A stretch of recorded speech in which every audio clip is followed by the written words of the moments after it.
Good morning, everybody. I hope you're well. I'm very well. Nice to see you again this week. So this week I am blogging once again about this idea of Cornish identity because it's back in the press again because the Cornish language has received another status within the European languages. I can't remember the distinct term at the moment. It's slipped my memory. But there was a lot of discourse around about it. And I wanted to just expand on this idea once again that I don't know why all of a sudden people are so interested in Celtic languages and Celtic identity. And I can't help thinking that some of the people pushing for this, primarily industrialists, etc., financiers, those kind of people, why are they balkanizing the UK further? And I just really think that people should be aware of how identities are sometimes exploited in this way. And I think we need to focus more on finance and materials, right? And I think that would be much more sensible. So a lot of this does come from my PhD research in that I was comparing two languages, the English language and the Cornish language, for certain grammatical features, right? And how they expressed relationships to the environment. And in doing that, once you study the Cornish language, I started to get involved more with Celtic language communities, with Cornish nationalist groups, those kind of things. So I'm very well aware, but I'm also Cornish and I grew up in Cornwall as a peasant, not one of the posh families in Cornwall at all. But it was, even though I left, I'm very, very conscious of who I am and where I came from and where my family come from and who they are. And I am concerned, really, that the same kind of awful people all over the world who seem to do horrendous things and constantly get away with it, now seem to be so interested in our Cornish identity. So I wanted to talk about that. Last time I made a brief blog post about it called Is Celtic Nationalism part of a broader strategy of tension? And I was still kind of researching my ideas there. So I hadn't really formatted my ideas properly, and it got a lot of pushback and I got quite a lot of negative comments. I got a lot of emails and those kind of things of people, I think, who misunderstood what I was trying to say. It's like, I'm not hating the idea of Cornish people being different to English people or having their own language. That's just a fact. That's what I'm not disputing that. What I'm saying is, why is this so popular right now and who is pushing for this? Because Cornish nationalism and Cornish language have been around for centuries, right? And all of a sudden it becomes really popular to back them. And I want to know why. And I've got questions about that. And I don't trust the people that are pushing it. And I don't think Cornish people should either. And they should have some really strong questions for some of these people in a lot of these institutions. So the blog I've written is quite straightforward, and it says, why are some of the worst people suddenly so concerned about my Cornish identity? Well, I thought, let's get straight to it. Anyway, let's get into that blog now, and I'll stop every now and then and try and expand on a few of the core ideas. I remember the moment quite clearly. Back in 2015, I was part of a scrappy grassroots effort trying to understand what on earth had happened to London Pride. I'd started digging into the financials following sponsorship pages and annual reports, trying to work out how something that once felt unruly, provincial, and ours had turned into a vast corporate machine. I wrote about it at the time, half in disappointment, half in ironic detachment. What struck me wasn't just the money, but who was supplying it. Barclays, Citi, big law firms like Baker McKenzie, and polished NGOs with immaculate branding such as Exterion had all been sponsoring London Pride events for several years. At some point, amid the spreadsheets and sponsor logos, I asked a very simple question. Why do these people care so much about my sexual orientation? When did global finance decide it was emotionally invested in my being a gay man? I didn't feel particularly seen, as the cool kids like to say these days. I felt categorised, monetised, and branded. That feeling has stayed with me. Just going to interject there. Yes, so one of the reasons that I started Margate Pride is my research into London Pride, and just suddenly it not really occurred to me before. I mean, I hadn't been to London Pride for years, even while I was living in London, because I didn't feel really that connected to it. Although I was obviously very connected to it in the 80s and the 90s, it just felt different. And yeah, once I was asked by an activist group to start looking at the finance and write a few articles, I started researching it, and I just could not believe the amount of money involved in all of this and who was actually giving that money. Some of them, there were evidence in some years of people like, the Qatari family or the Saudi family through kind of various companies as well. It was suddenly struck me, it was like, is this some kind of huge money laundering thing?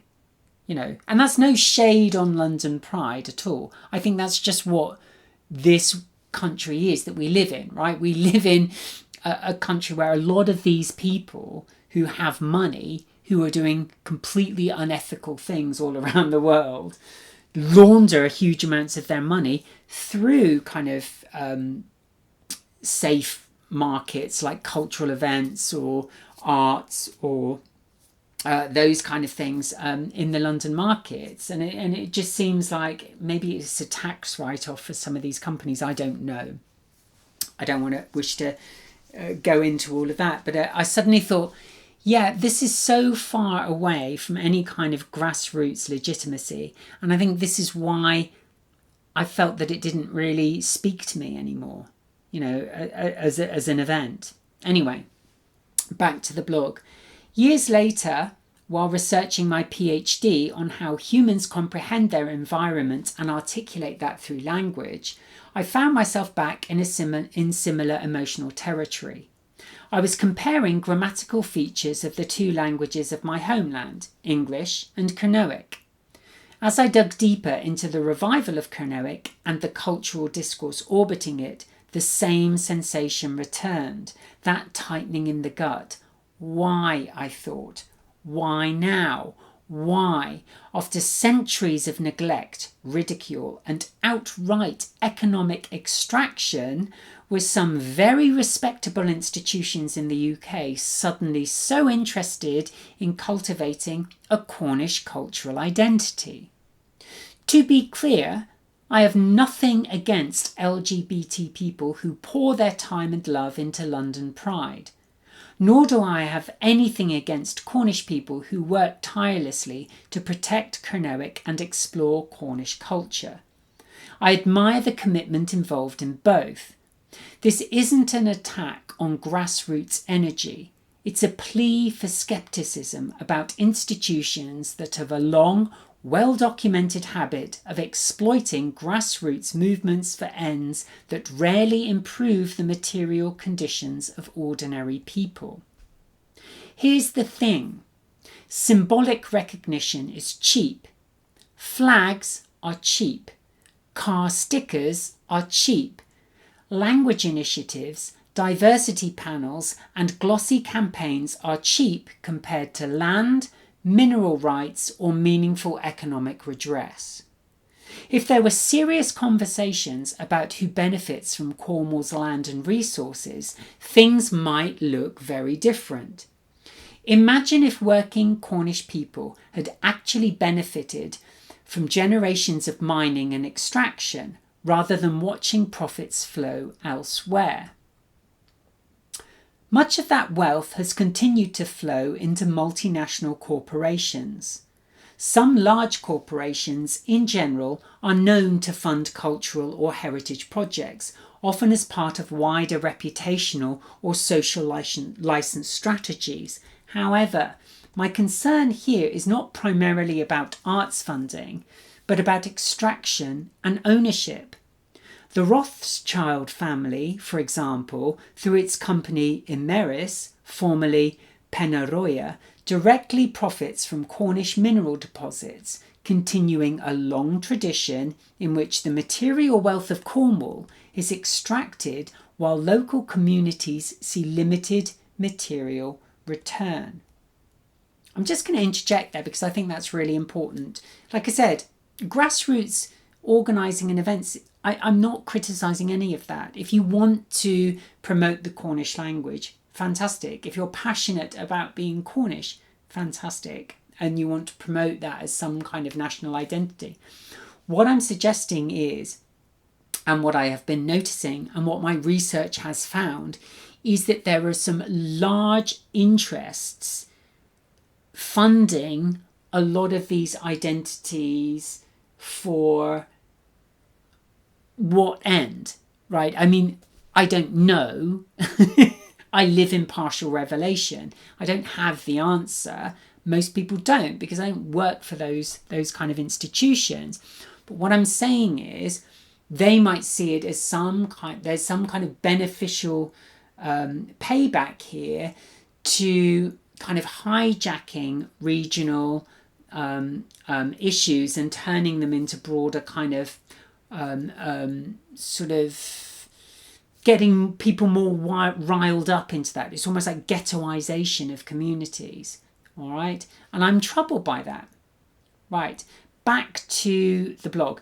This sits in stark contrast to the symbolic recognition of Cornish culture, such as Cernowic being granted Part 3 status under the European Charter for Regional or Minority Languages. I often find myself asking, would most Cornish people prefer dual language signposts on every street and road? Or would they rather see the profits of kaolin and lithium extraction invested directly into local infrastructure, housing, and public services? Interject there. I mean, it's an old argument, but it's a real one.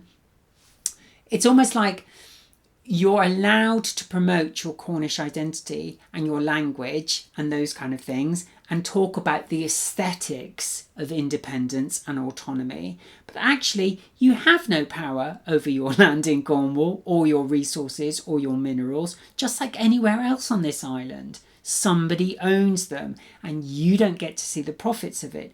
Your towns fall apart. Your workers are put out of work, or just as soon as they're not useful anymore, they're just disregarded and left away to rot, really. And that's been happening for centuries on this island. And a lot of the times people get invested in these identities as a way of kind of masking that, which is the underlying problem, right? You know, I think it seems very obvious to me that something else is at foot here. And I just wish more Cornish identity groups and nationalist groups would be much more invested in talking about the money, right? The material resources. You know, it doesn't matter whether or not someone thinks I'm Cornish or I'm English. It doesn't matter really, because my family didn't make any money from generations of mining of China clay or tin or whatever. All of the profits from this went somewhere else. As soon as the industrial era collapsed in this sort of late 80s, just like everywhere else in the UK, this post-industrial decline just left everyone by the wayside, you know? And the companies that extracted those minerals did fine. That's my point, right? It doesn't matter whether you say you're English or you're Cornish, or, you know, you're gay or you're straight. Someone has the money and someone doesn't. And I think that's kind of the questions that we should be addressing ourselves with, and not letting our grassroots concerns that we're pushing for on a personal level become like hijacked and become these kind of big corporate brands covering up for mass money laundering, essentially. Anyway, back to the blog. What I see is a familiar pattern. Cultural identity is elevated, polished, and funded just enough to be celebrated, but not enough to be actually empowered.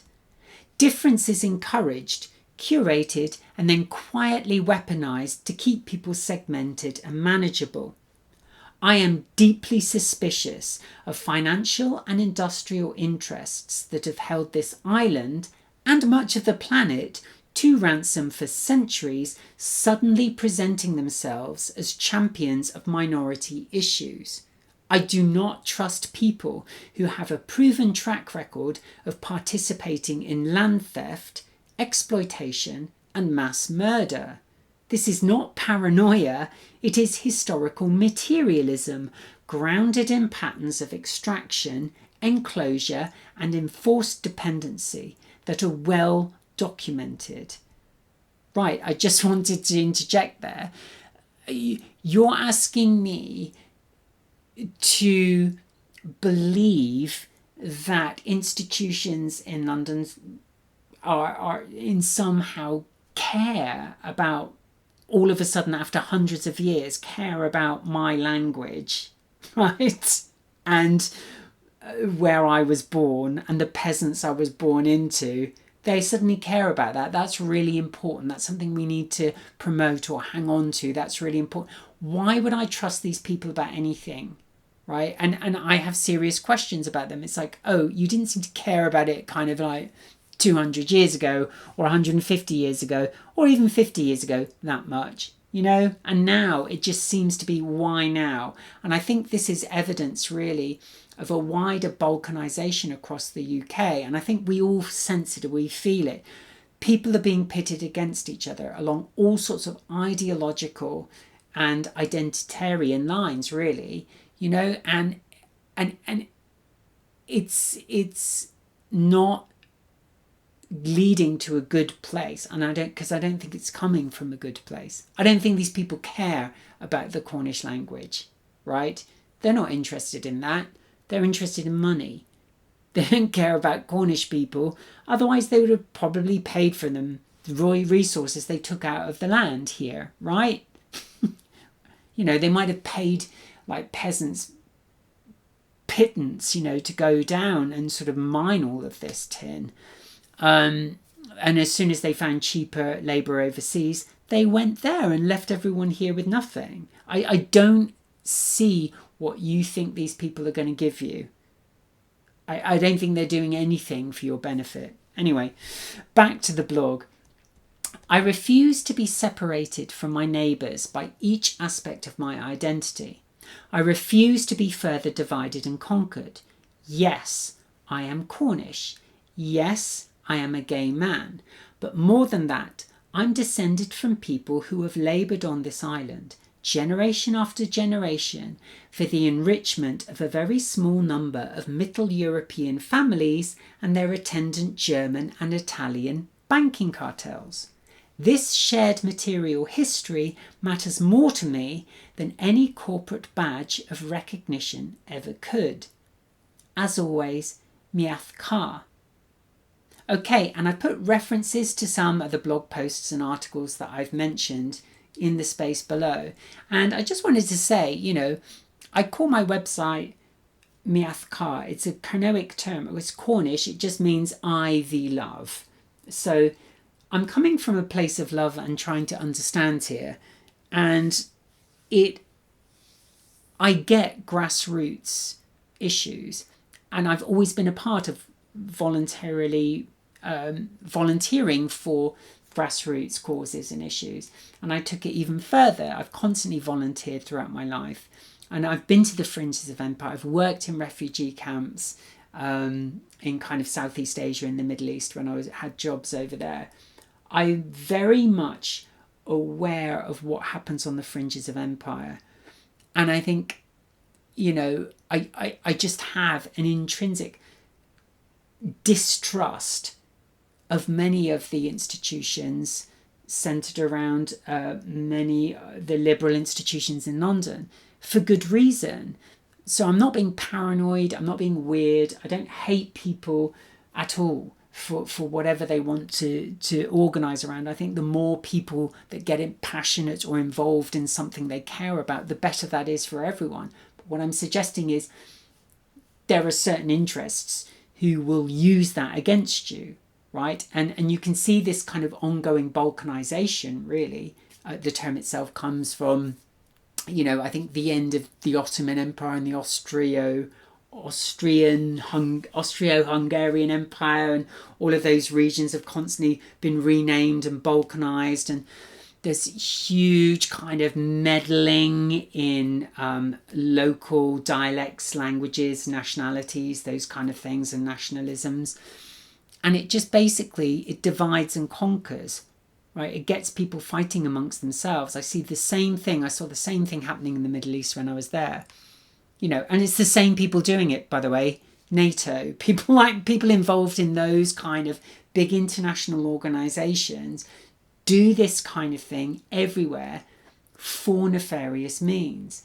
And I don't, really in my lifetime, I've seen the United Kingdom now kind of become more and more balkanized. So literally, the Celtic countries are voting themselves off the island, except they're not, because they're still tethered to the same financial institutions centred in London. So they're not going anywhere, most of them. They're still tied to the banks, the Bank of England. So I think it's a way of kind of really shutting everyone up and shutting everyone down and asking the important question, which is, where's all the money gone? Right? I think that should be the one question, whether you are Cornish, whether you're English, whether you're gay, lesbian, trans, whatever you want to identify as, your first and only question coming out of your mouth at any political meeting should be, where's the money gone? What happened to all the money? That's it. And I think arguing about whether or not you're Cornish or you're English, or road signs should be in Cornish or English, or whether we should have St. Piran's flag stickers on our car and where they should be, all of this is nonsense. It's meaningless. And I think people need to get much more smart about what is actually happening around them and start to see through the fog of some of these, psychological operations, which is what they are really. And hopefully we can rely on each other. I'm still out there talking and meeting people on, I do these once a week or whatever.